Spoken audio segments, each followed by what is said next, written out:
இந்த பக்கம் அஷ்மிதாட்ட வருவோம். சமீபத்துல 3 வீடியோ போட்டு டெலீட் பண்ணிட்டாங்க. அந்த 3 வீடியோல பல கருத்துக்கள் ஜாப்லெஸ்ஸா லாயர்ஸா இருந்து பேசுறாங்க அப்படிங்கிற மாதிரி. அந்த லாயர்ஸ் வந்து இன்னைக்கு யூடியூப்ல என்ன சொல்றாங்கன்னா, உங்ககிட்ட 2 லட்சம் வாங்கிட்டு நாங்க வேலை செய்யணும்னா நாங்க எதுக்குங்க யூடியூப்ல வந்து பேசணும்? இப்ப நீங்க மேக்கப் பண்ணி சம்பாதிக்கிறீங்கன்னா நாங்க யூடியூப்ல கருத்து பேசி சம்பாதிக்கிறோம்.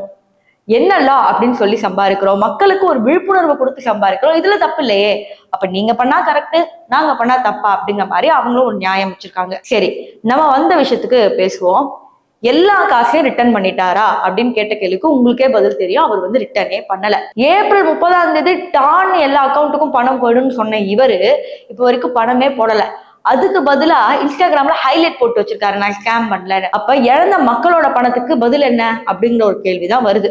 சரி, இந்த பாலியல் சீண்டல் கேஸ் என்ன ஆச்சு? இத பத்தி பெருசா பேசுறாங்களே அப்படின்னு சொன்னா, தமிழகத்துல பல பாலியல் வழக்குகள் இப்பவே வந்து முடியாம இருக்கு. For example Anna university case. அதேவே பெருசா பார்க்காதவங்க இதெல்லாம் ஒரு விஷயமா பார்ப்பாங்களா அப்படிங்கிறது தான் ஒரு கருத்து.